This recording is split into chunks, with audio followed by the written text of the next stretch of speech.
ও আমার ভাতিজা, আমার ঘরে তুমি থাকবা, আমার বাড়িতে তুমি থাকবা, মক্কার জমিনে তুমি স্বাধীনভাবে ঘোরাফেরা করবা। মক্কার জমিনের কোন কাফের মুশরিক যদি তোমার দিকে কোন নজরে তাকাই, আমি আবু তালেবের কি হবে আমি সেটা বলতে পারবো না, কিন্তু ভাতিজা মুহাম্মদ তোমার কোনো ক্ষতি আমি চাচা বেঁচে থাকতে হতে দিব না। আল্লাহু আকবার।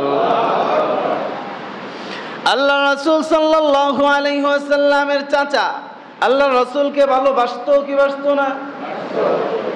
এত পরিমাণে ভালোবাসতো, যেই পরিমাণের ভালোবাসা মোহাব্বত আপনি আমি করতে পারছি কিনা আল্লাহই ভালো জানে।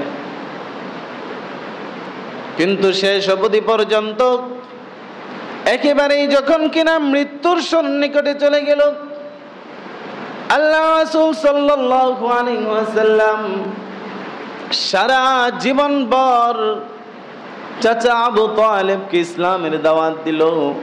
একেবারে মৃত্যুর সন্নিকটে চলে গেল, তখনও চাচার কানে কানে গিয়ে বলে, ও আমার চাচা, আমার কানের কাছে যদি আপনি একবার বলেন লা ইলাহা ইল্লাল্লাহু মুহাম্মাদুর রাসূলুল্লাহ, আল্লাহ ছাড়া কোনো ইলাহ নাই এবং আমি মুহাম্মদ আল্লাহ তাআলার রাসূল, আপনি যদি আমার কানে কানেও একবার বলে দেন, আবু জাহেল শুনবে না, আবু লাহাব শুনবে না, উতবা শাইবা মুগীরা মক্কার কাফের মুশরিকগুলো কেউ তো শুনবে না।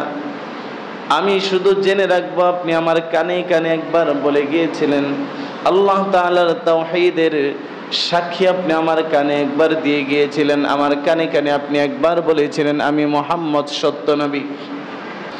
মদিনার নবী মুহাম্মদুর রাসূলুল্লাহ সাল্লাল্লাহু আলাইহি ওয়াসাল্লামের প্রতি মুহাব্বত আর আনুগত্য ছাড়া কোনো মানুষ জান্নাতে প্রবেশ করতে পারবে না। আল্লাহ তাআলা কোরআনের ভিতর বলেছেন, কুল ইন কুনতুম তুহিব্বুনাল্লাহা ফাত্তাবিউনি ইউহিব্বুকুমুল্লাহ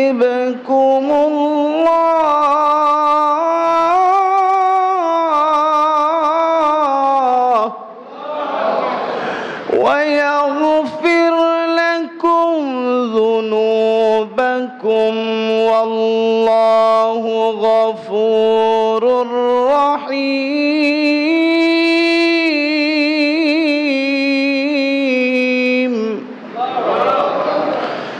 আল্লাহ সুবহানাহু ওয়া তাআলা বলেছেন, হে নবী আপনি বলে দিন।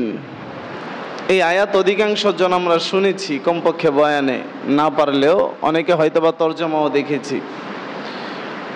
হে নবী আপনি বলে দিন, ইন কুনতুম তুহিব্বুনাল্লাহ, কেউ যদি আল্লাহ তাআলার ভালোবাসা পেতে চায়।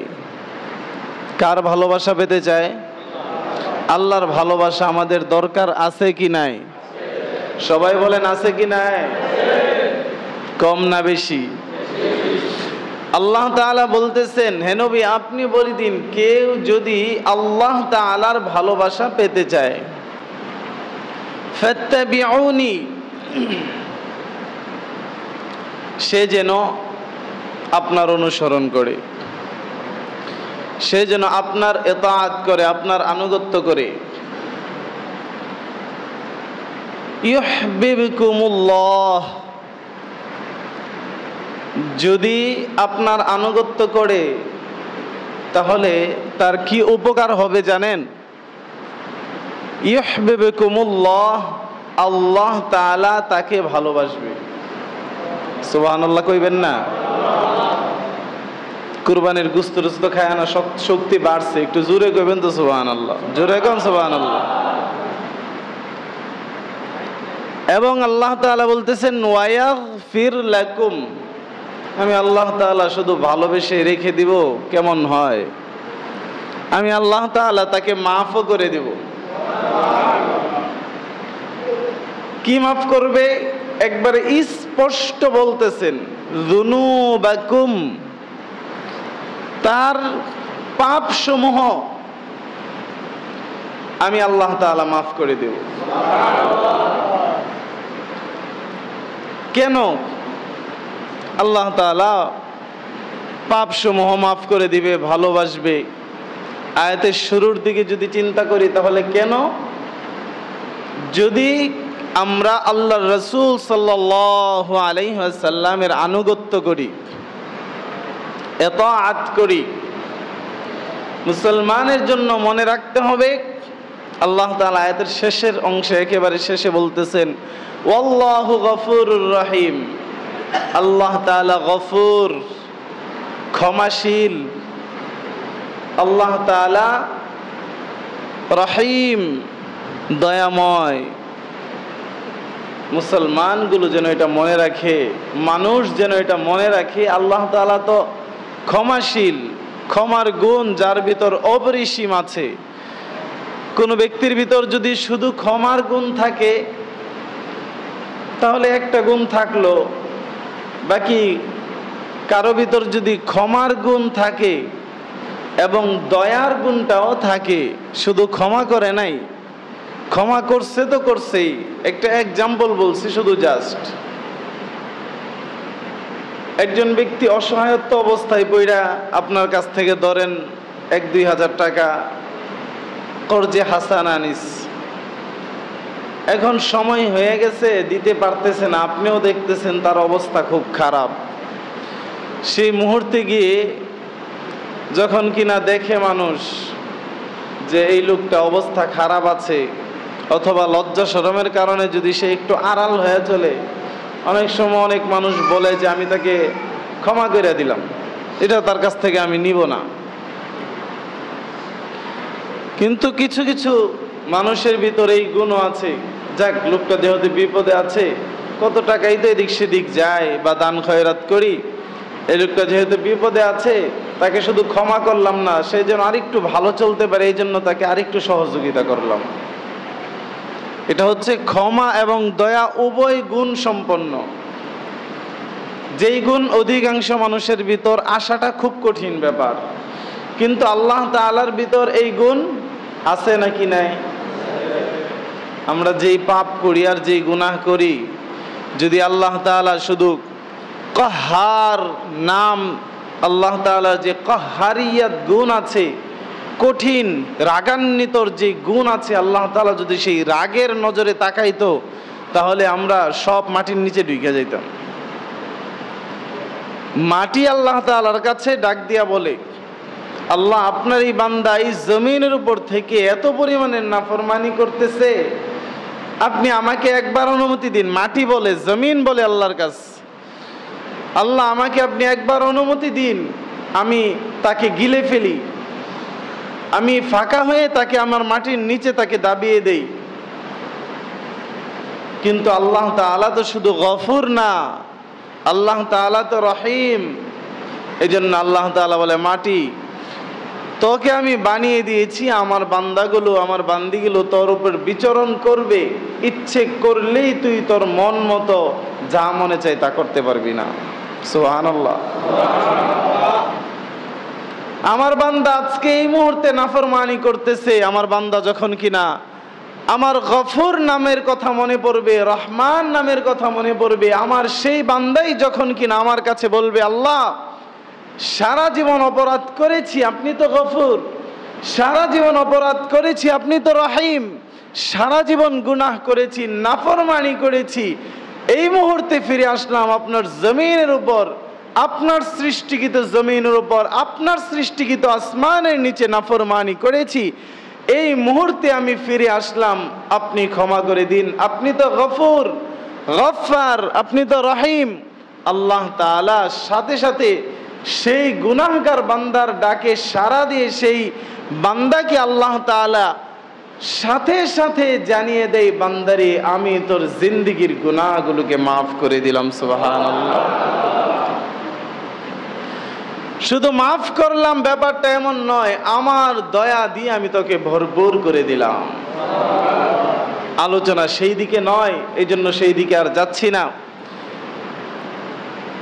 আমাদের এই জন্য কি করতে হবে? আল্লাহ রাসূল সাল্লাল্লাহু আলাইহি ওয়াসাল্লামের ইতাআত করতে হবে। কেউ কেউ হয়তো বা এই আয়াতের তরজমা শুনছেন, কেউ যদি আল্লাহ তাআলার ভালোবাসা পেতে চাই, আল্লাহর রাসূলকে যেন ভালোবাসে, আল্লাহর হাবিবকে যেন ভালোবাসে। না, শুধু ভালোবাসা দিয়ে কখনোই পরিপূর্ণতা আসা সম্ভব নয়। শুধু ভালোবাসা দিয়ে কখনোই আল্লাহ তাআলার ভালোবাসা অর্জন করা সম্ভব হবে না। কেমন? আল্লাহ রাসূল সাল্লাল্লাহু আলাইহি ওয়াসাল্লামের চাচা আব্দুল মুত্তালিবের ছেলে আবু তালেব আল্লাহ রাসূল সাল্লাল্লাহু আলাইহি ওয়াসাল্লামকে ভালোবাসতো কি বাসতো না? সবাই জুড়ে বলেন না। কি পরিমাণ ভালোবাসতো, এত পরিমাণ ভালোবাসতো আল্লাহ রাসূল সাল্লাল্লাহু আলাইহি ওয়াসাল্লামের যখন কিনা মাও দুনিয়া ছেড়ে চলে গেল, দাদাও দুনিয়া ছেড়ে চলে গেল, আবু তালেব মক্কার জমিনে দাঁড়িয়ে ডাক দিয়ে বলে, আমার ভাতিজা মুহাম্মদের দিকে যদি কেউ কোন নজরে তাকাও তার চোখ আমি উঠিয়ে ফেলবো। আমার ভাতিজার প্রতি যদি কেউ হাত উঠাতে আসো তার হাত ভেঙে ফেলবো। আমার ভাতিজাকে যদি কেউ আঘাত করতে আসো এই মক্কার জমিনে তার থাকাই সম্ভব হবে না, মক্কার জমিন থেকে তাকে বিদায় করে দিব। আল্লাহু আকবার। চিন্তা করেন কি পরিমাণ ভালোবাসা। আমার আপনার নবী মুহাম্মাদুর রাসূলুল্লাহ সাল্লাল্লাহু আলাইহি ওয়াসাল্লামকে বলে, ও আমার ভাতিজা, আমার ঘরে তুমি থাকবা, আমার বাড়িতে তুমি থাকবা, মক্কার জমিনে তুমি স্বাধীনভাবে ঘোরাফেরা করবা। মক্কার জমিনের কোন কাফের মুশরিক যদি তোমার দিকে কোন নজরে তাকাই, আমি আবু তালেবের কি হবে আমি সেটা বলতে পারবো না, কিন্তু ভাতিজা মুহাম্মদ তোমার কোনো ক্ষতি আমি চাচা বেঁচে থাকতে হতে দিব না। আল্লাহু আকবার। আল্লাহ রাসূল সাল্লাল্লাহু আলাইহি ওয়াসাল্লামের চাচা আল্লাহ রাসূলকে ভালোবাসতো কি বাসতো না? এত পরিমাণে ভালোবাসতো, যেই পরিমাণের ভালোবাসা মোহাব্বত আপনি আমি করতে পারছি কিনা আল্লাহই ভালো জানে। কিন্তু শেষ অবধি পর্যন্ত একেবারেই যখন কিনা মৃত্যুর সন্নিকটে চলে গেল, আল্লাহ রাসূল সাল্লাল্লাহু আলাইহি ওয়াসাল্লাম সারা জীবন ভর চাচা আবু তালেবকে ইসলামের দাওয়াত দিল। একেবারে মৃত্যুর সন্নিকটে চলে গেল, তখনও চাচার কানে কানে গিয়ে বলে, ও আমার চাচা,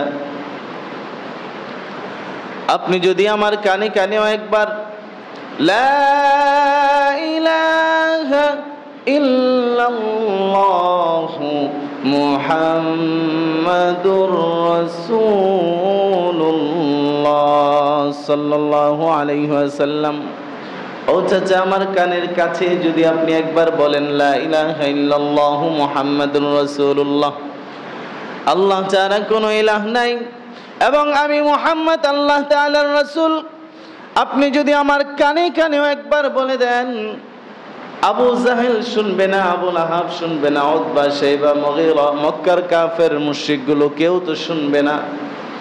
আমি শুধু জেনে রাখবো আপনি আমার কানে কানে একবার বলে গিয়েছিলেন, আল্লাহ তাআলার তাওহীদের সাক্ষী আপনি আমার কানে একবার দিয়ে গিয়েছিলেন, আমার কানে কানে আপনি একবার বলেছিলেন আমি মুহাম্মদ সত্য নবী। সেই মুহূর্তেও চাচা আবু তালেব ভাতিজা মুহাম্মদ সাল্লাল্লাহু আলাইহি ওয়াসাল্লামকে ডাক দিয়ে বলি, ও আমার ভাতিজা মুহাম্মদ, আমি তোমার কানে কানেও বলতে পারবো না, আমি আমার বাপ দাদার ধর্মের উপর চুনকালি লাগাতে পারবো না। আমার বাপ দাদা যেই ধর্ম অনুসরণ করে আসতেছিল, আমার বাপ দাদা যা মানতেছিল, আমার পূর্বপুরুষ যা মানতেছিল, আমি ছোট থাকতে যা দেখতেছিলাম তা আমি অমান্য করতে পারবো না। এই কথা এখন অনেকে বলে কি বলে না, কয় না, বলে কি বলে না, অনেক মুসলমান পর্যন্ত বলে। আশ্চর্য লাগে তখন। মুসলমান বলে যে অমুকে আমার বাবা মানছে, এটা আমার দাদা করছে, এটা অমুকে করছে, এই জন্য আমি করি।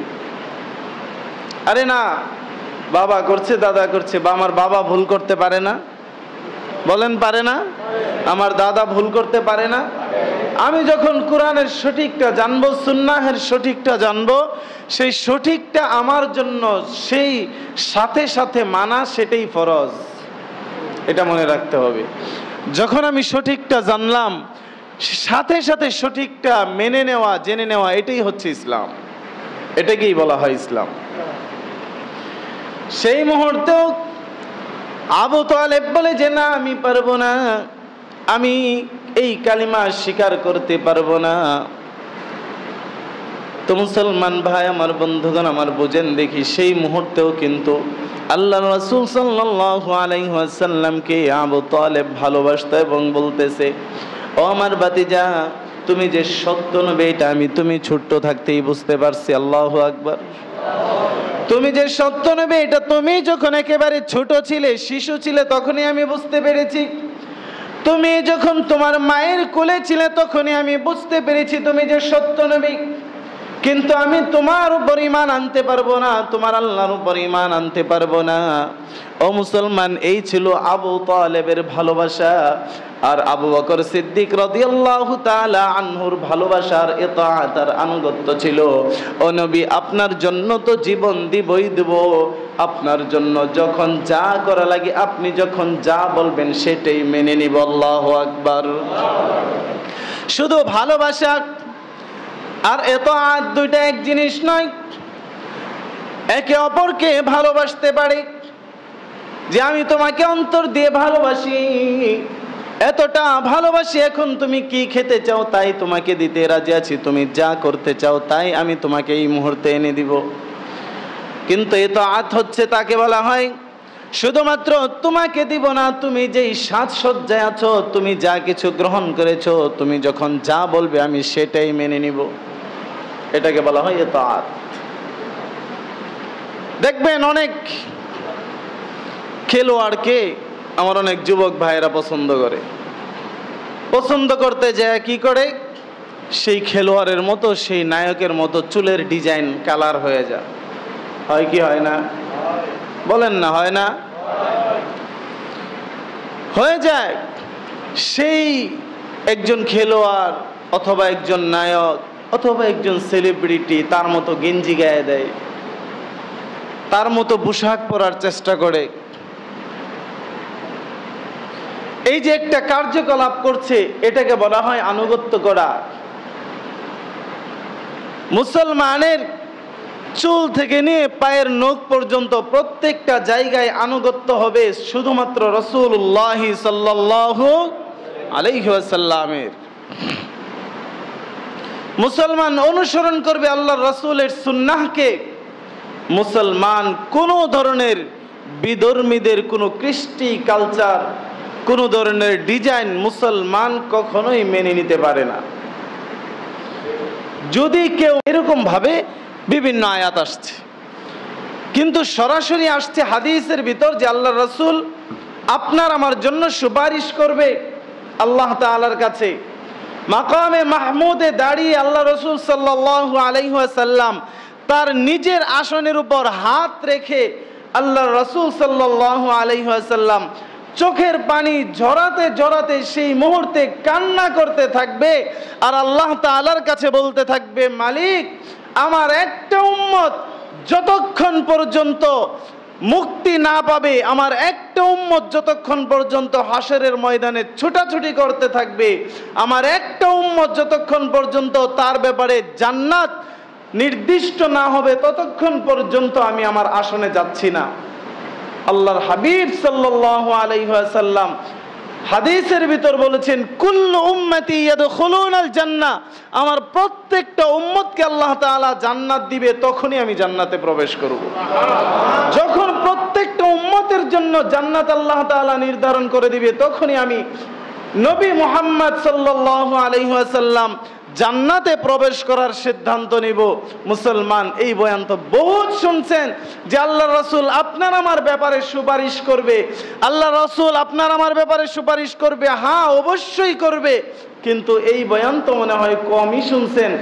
সেই রাসূল সাল্লাল্লাহু আলাইহি ওয়াসাল্লাম, আল্লাহর রাসূল সাল্লাল্লাহু আলাইহি ওয়াসাল্লাম আপনার আমার দিকে ফিরেও তাকাবে না, বরঞ্চ আপনার আমার ব্যাপারে আল্লাহ তাআলার কাছে নালিশ করবে। আল্লাহ তাআলার কাছে নালিশ করবে, আপনার আমার দিকে ফিরে তাকাবে না।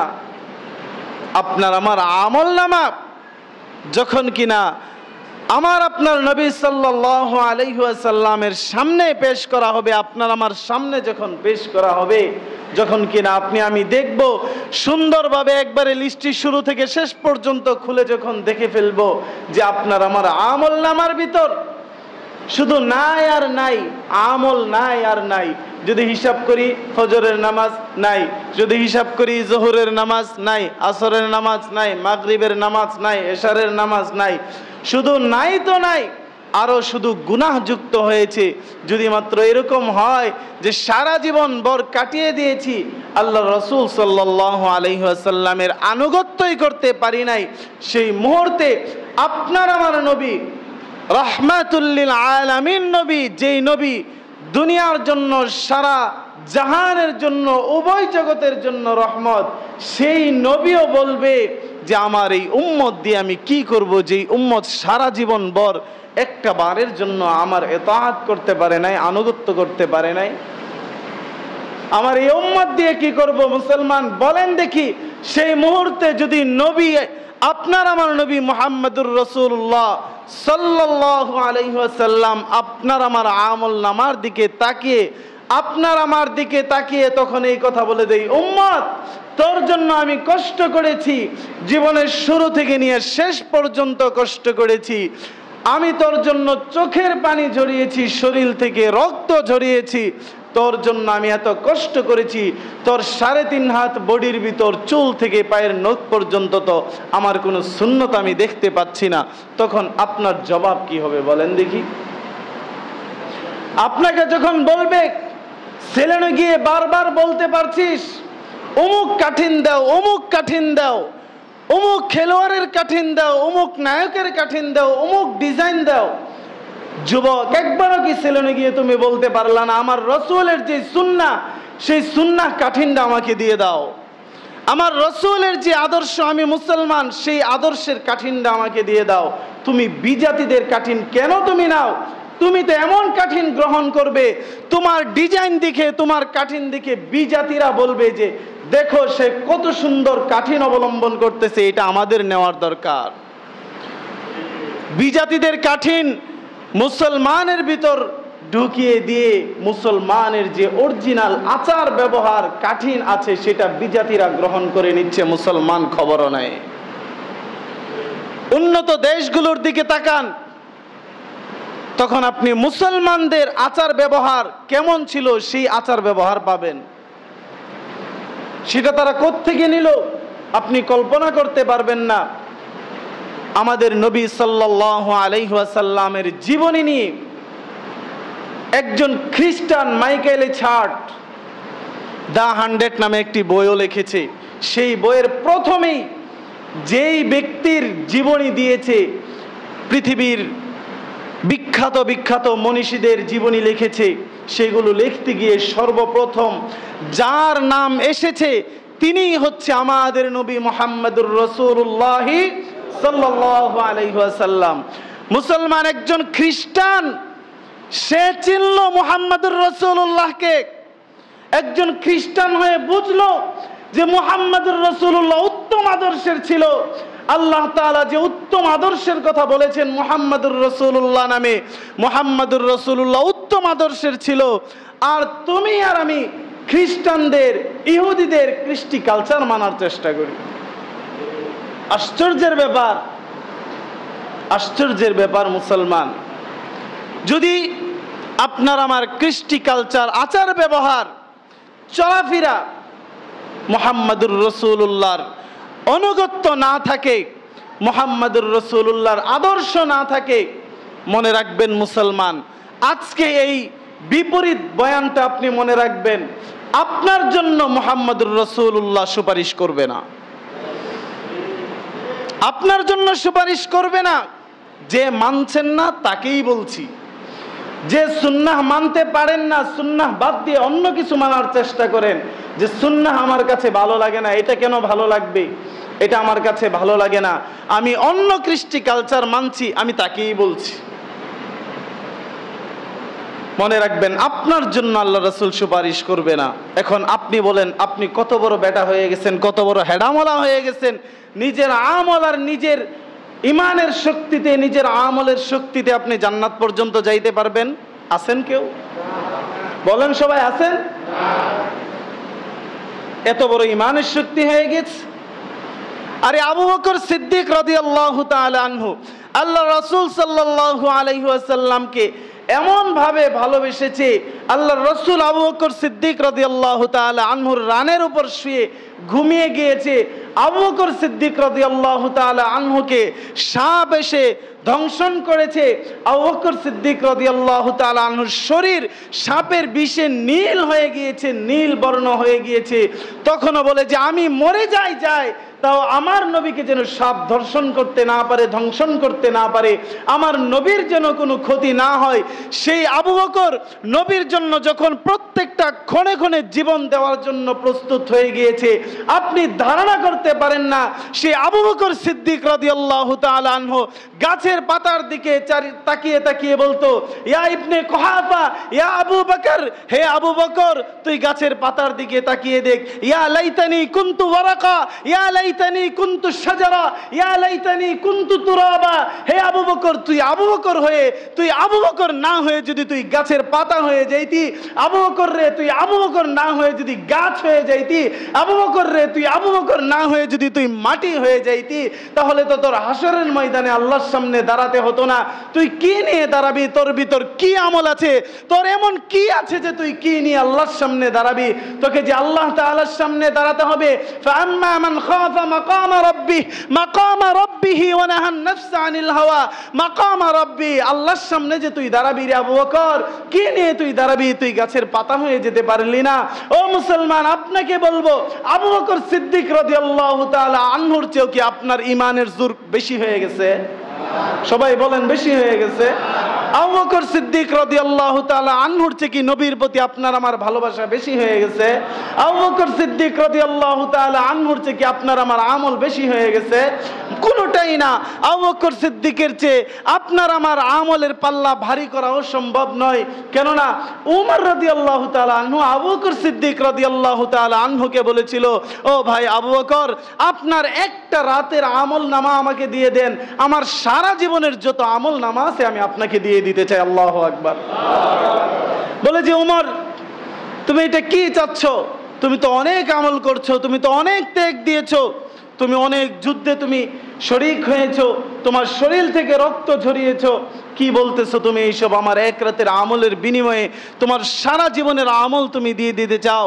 আবু বকর সিদ্দিক রাদিয়াল্লাহু তাআলা আনহু তখন বলে যে, ওমর তুমি আমার কোন আমলটা চাচ্ছ, যে আমল তোমার কাছে এত পছন্দ হয়েছে?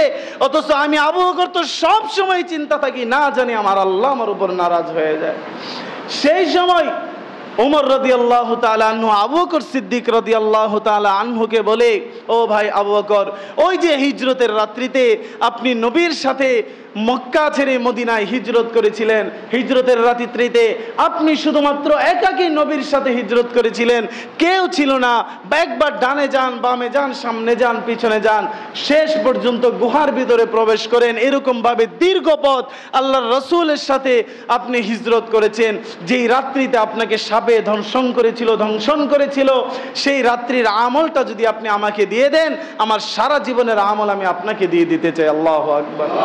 তার নাম হচ্ছে আবু বকর। মুসলমান, আবু বকরকে চিনা হয়তো আমাদের এখনো সম্ভব হয় নাই। আবু বকর এত দামি হয়েছে কিভাবে? উমর এত দামি হয়েছে কিভাবে? আরে উমর তো গিয়েছিল, উমর কিন্তু আল্লাহ রাসূলকে প্রথমেই ভালোবাসতো না। উমর তো গিয়েছিল মুহাম্মদের কল্যাণ নিয়ে আসতে, উমর তো গিয়েছিল আমার আপনার নবীর কল্যাণ নিয়ে আসতে। উমর যখন কিনা কল্লা নিয়ে আসতে গিয়ে তরবারিকে মুহাম্মদুর রাসূলুল্লাহর পায়ের নিচে নিক্ষেপ করে সাথে সাথে বলে দিল, ও আল্লাহর রাসূল, আমার তরবারিকে আজকে থেকে এই মুহূর্তে আপনার পায়ের নিচে আমি নিক্ষেপ করলাম। আপনি বলুন, আপনার জন্য আপনি যখন যেই কাজেই তরবারিকে ব্যবহার করতে বলবেন সেই কাজেই ব্যবহার করব।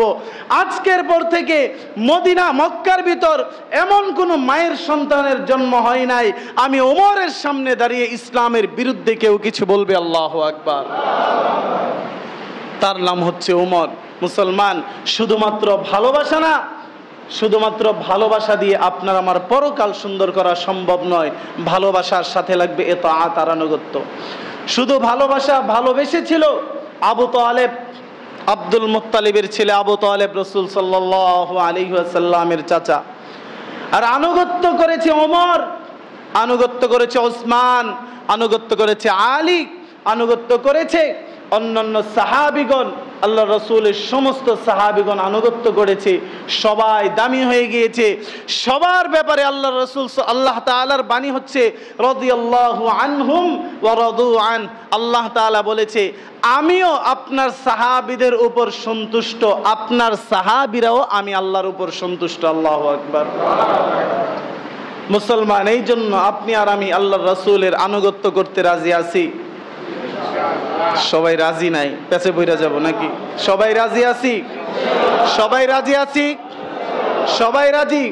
আপনার আমার পা থেকে নিয়ে আপনার আমার মাথার চুল থেকে নিয়ে একবারে পায়ের নখ পর্যন্ত রাসূলের সুন্নাহ অনুযায়ী আপনি আমি করে নিব, রাজি আছি? আপনার আমার জীবনের শুরু থেকে নিয়ে শেষ পর্যন্ত রাসূলের আনুগত্য করব, রাজি আছি? এই জন্য আপনার আমার প্রত্যেকটা ক্ষেত্রে রাসূলের সুন্নত জানতে হবে, কি হবে না? আল্লাহ তাআলা যেন আপনাকে আমাকে আল্লাহ রাসূলের প্রত্যেকটা সুন্নত জেনে আল্লাহ রাসূলের আনুগত্য করার তৌফিক দান করে, বলি আমিন। ওয়া আখির দাওয়ানা আলহামদুলিল্লাহি রাব্বিল আলামিন। যাদের সুন্নত বাকি আছে